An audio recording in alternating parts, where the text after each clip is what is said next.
Hello friend, Gurukul vision academy में आपका स्वागत है।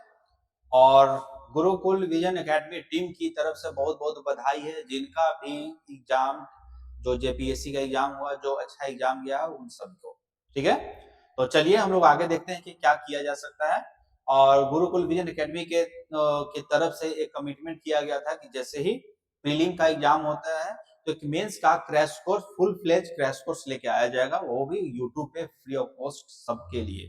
ठीक है, तो चलिए हम लोग देखते हैं उसमें क्या किया जा सकता है, कैसे किया जा सकता है। हम लोग अपना रोड मैप बनाएंगे, लेकिन उस रोड मैप बनाने से पहले हम लोग देख लेते हैं कि एग्जाम का पैटर्न कैसा रहना चाहिए, हम लोग को क्या क्या करना है, कैसे करना है, उसके बारे में हम लोग आते हैं।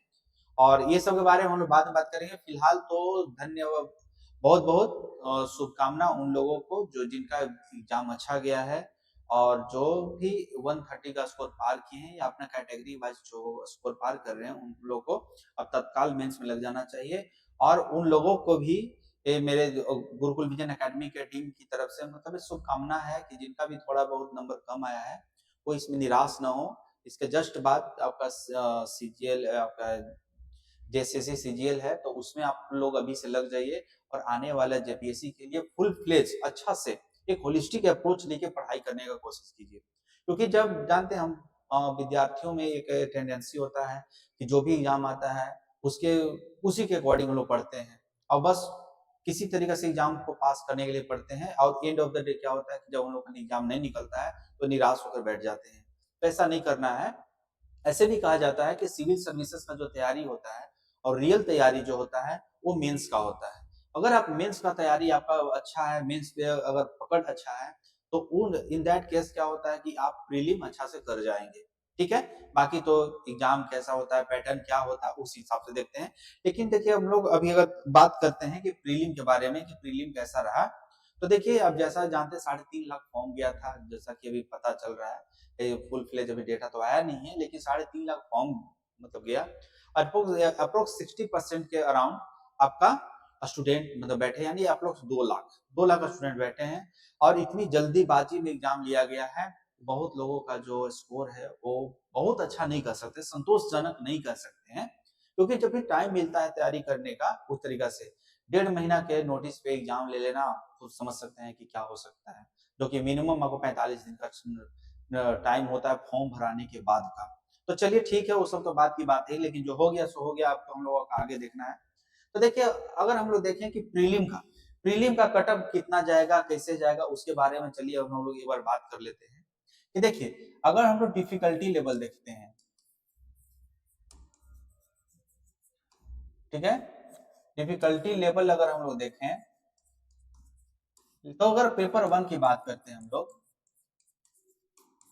पेपर वन का जो बात करते हैं, तो पेपर वन में जिनका भी 60 पार कर रहा है तो समझिए कि वो अच्छे कंडीशन में है। क्योंकि जो जो पेपर वन का जो लेवल था ना, वो मॉडरेट टू डिफिकल्ट कर सकते हैं, मॉडरेट टू डिफिकल्ट कहा जा सकता है। क्योंकि आपको ऐसा कोई भी क्वेश्चन नहीं बना था जो एलिमिनेट हो सके, मतलब थोड़ा दिमाग लगाना पड़ रहा था। और जो भी स्टैटिक पोर्शन पढ़ते हैं और जो वन लाइनर पढ़ते हैं, वनडे एग्जाम की तैयारी करते हैं, उनके लिए कहीं ना कहीं ये प्रॉब्लम किया है।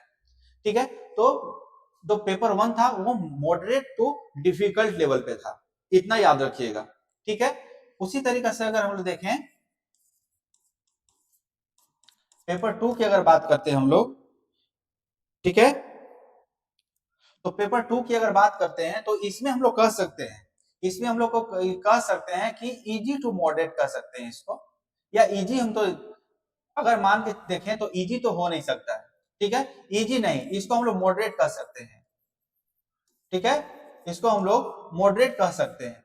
तो मॉडरेट था इसका मतलब ये नहीं था कि सब पे सब मतलब 80 पार कर लिए। 5-10% अगर स्टूडेंट का बात अगर छोड़ दिया जाए तो 80 पार करना थोड़ा मुश्किल था, क्योंकि इतना फैक्चुअल डिटेल थे। अब ऐसा जैसे आप उराव जनजाति में कितने वंशों तक वो शादी वाला जो क्वेश्चन था, उसका क्वेश्चन देखिए कितना था। ठीक है, 2022-23 का जो डेटा पूछ दिया था वो देखिए। ठीक है ना, जैसे कि तीसरे आपका जो बोल दिया था तीसरे राज्यपाल कौन थे, तो ये सब जो डेटा है ना वो कहीं ना कहीं कंफ्यूज कर रहा था। अब इसको जो बोलते हैं ना तुक्का मारना, वो हो रहा था। ठीक है। तो इसमें स्टूडेंट मतलब कि क्वेश्चन आया या गया, नेगेटिव मार्किंग तो है नहीं, तो हो गया। तो कितना परसेंट, 5-10% ऐसा होता है। तो चलिए वो भी मान लेते हैं, तो मॉडरेट कर सकते हैं। अगर आप पेपर 1 में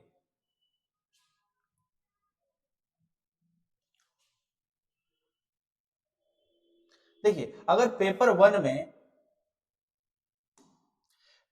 में अगर 60 ±5 है तो आप बेहतर कंडीशन में है।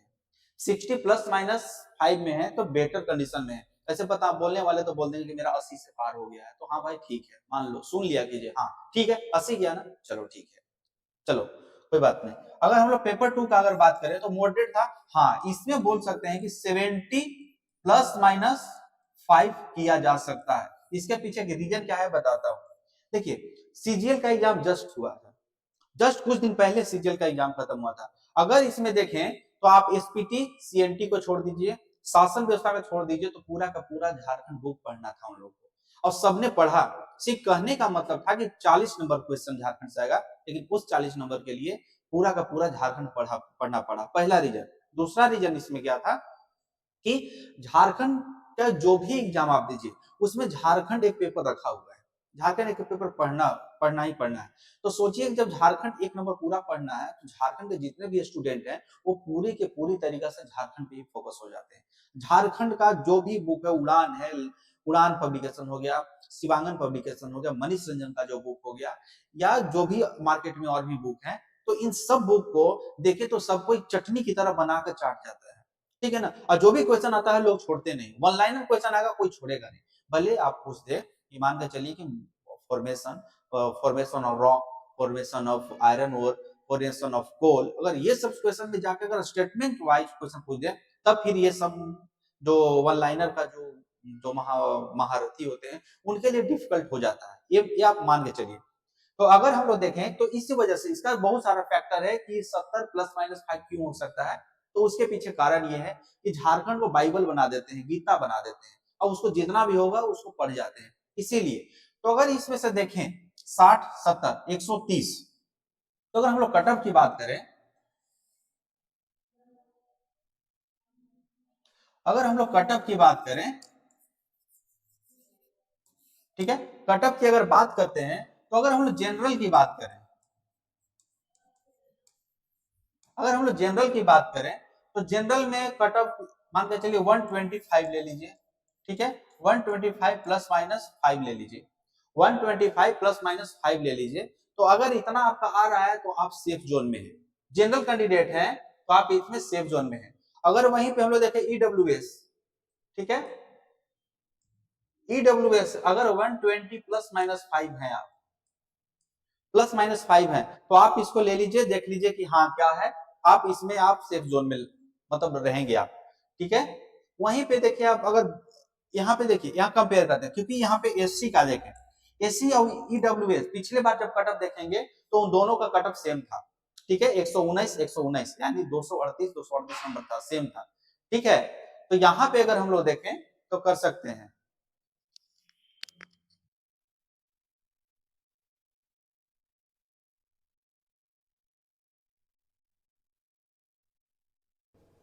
तो देखिए हम लोग एसी का अगर देखें कट ऑफ हम लोग देखते हैं तो इन लोग का मैक्सिमम 118, ठीक है, 118 ±5, ±5, माइनस में तो नहीं जाइए, प्लस में ही जाइए, अप्रोक्स ऐसा ही होता है।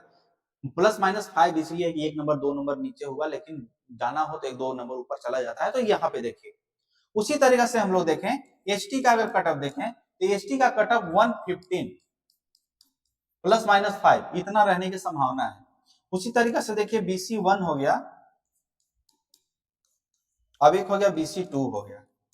तो BC1 का देखेंगे तो देखिए ये जो आप जनरल का कट ऑफ देख रहे हैं उससे कुछ कम और इससे ज्यादा, यानी कि 123 रख लेते हैं हम लोग, 123 ±5, 123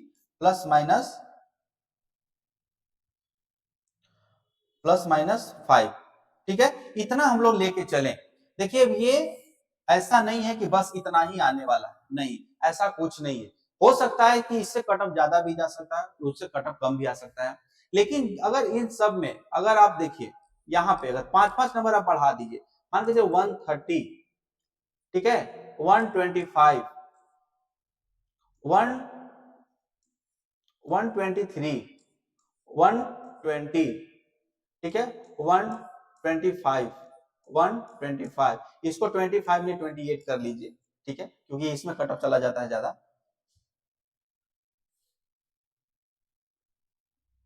ठीक है। तो 128, अगर आप इस जोन को पार कर रहे हैं, अगर इस क्राइटेरिया पे इतना नंबर अगर आप पार कर रहे हैं कैटेगरी वाइज, तो आप सेफ जोन में हैं और आपको मेंस लिखना है, मतलब आप मेंस लिख रहे हैं, इतना मतलब भरोसा रखिए कि इतना में अगर है तो आप लिख सकते हैं। देखिए दूसरी बात यह है कि अगर कट ऑफ 150 पार कर जाए, 160 पार कर जाए, तो देखिए वो होनी अनहोनी को कोई नहीं जानता है, ठीक है। जिस तरीका से झारखंड का कल्चर है बन चुका है ना, उस कल्चर में आप भरोसा नहीं, अपने आप पे भरोसा कर सकते हैं, आयोग पे भरोसा नहीं कर सकते हैं, आयोग पे भरोसा आप नहीं कर सकते हैं। तो इसीलिए आप इतना में हैं तो आप मतलब कि पीसीएस का प्री आप क्वालिफाई कर रहे हैं, इतना ध्यान रखिए, ठीक है। तो चलिए इतना अगर आप हैं तो चलिए आप लोग आगे बढ़िए। गुरुकुल विजन एकेडमी आप सबके साथ में है, गुरुकुल विजन एकेडमी आप सबके साथ में है। अब देखिए इसके बाद क्या करना है, उसके आगे क्या होना चाहिए, तो देखिए इसके आगे आपका मेंस आ गया, ठीक है, मेंस आ जाएगा, ठीक है। तो जैसा कि जान रहे हैं इसमें पेपर 1 में क्या होता है, आप जान रहे हैं क्वालिफाइंग होता है, हिंदी होता है। पेपर 2 में आपका हो गया आपका लैंग्वेज पेपर हो गया, ठीक है, तो 2 पेपर यही हो गया। इसके बाद में paper 1, paper 2, paper 3, paper 4, paper 5, जान रहे हैं पेपर 2, तो 3 में हो गया आपका हिस्ट्री जो भी आता है उसमें आ गया, फिर आपका हिस्ट्री ज्योग्राफी जो भी आ गया, फिर पॉलिटी आ गया, फिर इकोनॉमी आ गया, फिर साइंस आ गया। तो इस तरीके से कैटेगरी किया गया है। सिलेबस क्या है और सिलेबस में हम लोग अभी नहीं पढ़ते हैं, सिलेबस आगे देखेंगे हम लोग उसमें क्या करना है, ठीक है। तो सबसे पहले क्या होता है कि मेंस में क्या करना है, ठीक है। देखिए मेंस जो होता है ना सब्जेक्टिव होता है, मेंस जो होता है वो सब्जेक्टिव होता है, मेंस सब्जेक्टिव होता है। और इसके लिए आपको सब्जेक्ट पे पकड़ होना चाहिए, क्योंकि जब आप मेंस राइटिंग करेंगे तो वहां पे मेंस में ना सिर्फ और सिर्फ आपका दिमाग का खेल होता है। इंफॉर्मेशन को आप किस तरीके से नॉलेज में कन्वर्ट करते हैं, ये आपको आना चाहिए, ये कला आना चाहिए। मान के चलिए कि जीडीपी क्या होता है, ठीक है ना, मान के चलिए कि जीडीपी क्या होता है, तो अगर आप सिर्फ ये जान गए कि जीडीपी क्या होता है तो बस उतना से काम नहीं करना है। इस जीडीपी को वर्ल्ड इकोनॉमी से कैसे जोड़ना है, इंडियन इकोनॉमी से कैसे जोड़ना है, झारखंड की इकोनॉमी से कैसे जोड़ना है, कि कहां पे कौन सा कड़ी डालना है, ये सबसे इंपॉर्टेंट होता है, ठीक है। तो देखिए इन्फॉर्मेशन आपको कहीं मिल जाएगा, बिग बाजार में आपको किताब मिल रहा है, किताब उठा लीजिए, क्या आप उसमें मेंस क्वालिफाई कर जाएंगे, नहीं, जब तक आपका अपना एफर्ट नहीं होता है आप नहीं कर पाएंगे। कोई भी टीचर आपको कितना भी करवाएगा वो एक हद से ज्यादा नहीं करवा पाएगा, ठीक है, वो आपको करना है। तो देखिए इसी के लिए हम लोग क्या करते हैं, सब्जेक्टिव को मतलब डिस्क्रिप्टिव आपको लिखना है,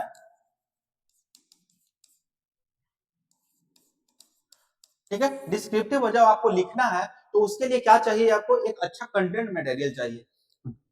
कौन सा डेटा, कौन सा इंफॉर्मेशन कहाँ घुसाना है, कहाँ लिखना है, कैसे लिखना है, कैसे तोड़ मरोड़ के इस मान के चलिए इकोनॉमी को हिस्ट्री में कैसे घुसाना है, हिस्ट्री को इकोनॉमी में कैसे घुसाना है, ज्योग्राफी को बायोलॉजी से कैसे जोड़ना है, ठीक है। उसी तरीके से जूलॉजी बायोलॉजी जितना कुछ है एक दूसरे से इंटरकनेक्ट होता है। यानी कि आप देखने के लिए 6 पेपर तैयारी करेंगे, लेकिन 6 पेपर को आप एक पेपर कैसे बनाएंगे, दैट इज कॉल्ड मेंस। वही आपका मेंस है, वही वहीं पे आपका महारत हासिल होना चाहिए, ठीक है। तो चलिए इसमें देखते हैं कि हम लोग क्या कर सकते हैं। आपको गुरुकुल विजन एकेडमी की तरफ से क्या मिलेगा, ठीक है। देखिए पहला चीज आपको गुरुकुल विजन एकेडमी की तरफ से मिलने वाला है वो फ्री लेक्चर सीरीज मिलेगा, वो भी यूट्यूब पे, ठीक है। हर टॉपिक का एक आपको मिलेगा, बस भगवान से दुआ कीजिए कि कम से कम कराने का मौका दे जेपीएससी। जिस तरीके से हड़बड़ी में प्री करवा दिया, मौका नहीं दिया, उस तरीके से मेंस में कम से कम मौका दे।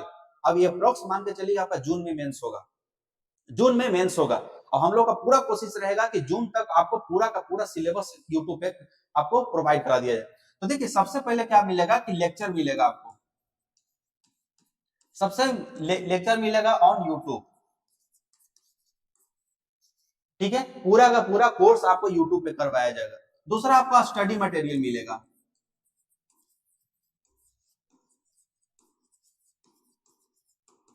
स्टडी मटेरियल्स आपको मिलेगा, ठीक है। आप अगर आपको कहीं भी टॉपिक में समझ में नहीं आ रहा है, अगर यूट्यूब पे आप समझ नहीं पा रहे हैं, तो मेरा जो अपना कोचिंग का गुरुकुल विजन एकेडमी का जो मोबाइल नंबर है उस पे करके आप पर्सनल गाइडेंस ले सकते हैं। ठीक है, आप पर्सनल गाइडेंस ले सकते हैं।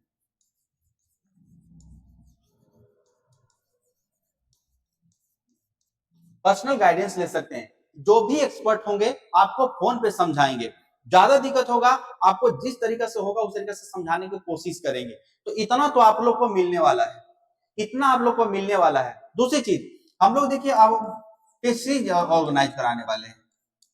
ठीक है, टेस्ट सीरीज करवाएंगे हम लोग। इस टेस्ट सीरीज में अब आप जो भी टॉपिक होगा उस टॉपिक से रिलेटेड एक दो क्वेश्चन आपको पर डे दिया जाएगा। आप उसको लिखिए, उसको लिख के अपने से इवेलुएट कीजिए। और क्वेश्चन आंसर राइटिंग का सबसे अच्छा एक फायदा ये बताते हैं कि आप अगर दो चार दोस्त हैं तो सब कोई लिखिए और एक दूसरे का कॉपी एक्सचेंज करके उसको पढ़िए। इससे फायदा ये होता है कि जो चीज आप जान रहे होते हैं वही चीज, ऐसा नहीं है कि आपका दोस्त भी जान रहा है, जो आपका दोस्त जान रहा है वैसा नहीं है कि आप जान रहे हैं। तो क्या होता है यहाँ पे कि इंफॉर्मेशन, आइडियाज, लिखना है, लिखने की कला कैसी है, क्या है, ये एक दूसरे से एक्सचेंज होता है। और जब ये एक्सचेंज होगा तो आप इसको आप अच्छा से अपना आंसर को परफेक्ट बना सकते हैं। आप आंसर को परफेक्ट बना सकते हैं, तो इसके लिए आप कीजिए। दूसरी बात कि जो भी होगा आप आंसर लिखेंगे, आप गुरुकुल विजन एकेडमी के व्हाट्सएप ग्रुप में आप उसको भेजिए। उसको चेक करके एक एक पॉइंट पे आपको उसमें फीडबैक दिया जाएगा कि हाँ कहाँ क्या दिक्कत है, कैसे करना है। तो ये सबसे इंपॉर्टेंट ये है, क्योंकि आपको अपने आप को जज करना है कि इसमें आप कैसे कर सकते हैं, क्या होगा। ठीक है, तो चलिए इसके आगे हम लोग बढ़ते हैं कि आगे क्या करना है उसको देखिए। तो देखिए सबसे पहले क्या है कि पहला लेक्चर आपको इकोनॉमी का एक मिलने वाला है। ठीक है, किसका, इकोनॉमी का एक लेक्चर मिलने वाला है। उसमें आप लोग को पता चल जाएगा कि हाँ किस तरीका से मेंस का तैयारी किया जाता है, किस तरीका से डेटा को इंप्लीमेंट किया जाता है, कैसे, ठीक है, इनपुट क्या देंगे तब जाकर मुझे क्या आउटपुट मिलेगा। तो चलिए फ्रेंड हम लोग देखते हैं कि आप आगे क्या कर सकते हैं। बस आपको कुछ ही देर में आपको एक नया वीडियो मिलने वाला है जो कि इकोनॉमी से रिलेटेड है। ठीक है, तो चलिए हम लोग इसको यहाँ देखें कि जो हम लोग देख चुके हैं अब तक, ये देखिए आप लोग इस पे ध्यान दीजिए। जिसका भी ये पार कर रहा है बिना समय गंवाए लग जाइए। होली है, होली का रंग में इसको रंग दीजिए। अपने आप को होली के रंग में रंगने के बजाय इसमें रंग दीजिए, जेपीएससी मेंस के सिलेबस में रंग दीजिए, ताकि आपका आने वाला भविष्य उज्जवल हो सके। सबसे बड़ी बात यही है, आपके लिए होली उसी दिन होगा जिस दिन आपका सिलेक्शन होगा। ठीक है, तो चलिए हम लोग ये देखते हैं। सबसे पहले इस पे ध्यान दीजिए आप लोग, फिर दूसरा आप लोग को इस पे ध्यान देना है। इस पे ध्यान देना है आप लोग को। सबसे पहले इस पे ध्यान दीजिए आप लोग, क्योंकि अगर इस पे ध्यान दीजिएगा तो ही हम आपको मदद कर पाएंगे। हमारा टीम वो तभी आपको मदद कर पाएगी। तभी हो सकता है गुरुकुल विजन एकेडमी को बस एक बार मौका दीजिए, ताकि आप लोग के लिए कुछ कर सके। तो चलिए फ्रेंड अब हम लोग देखते हैं, फिर मिलते हैं बहुत ही जल्दी नेक्स्ट लेक्चर के साथ में, जो इकोनॉमी का है, टॉपिक है आर्थिक समृद्धि। उसमें हम लोग देखते हैं कि क्या किया जा सकता है। चलिए फ्रेंड, टेक केयर।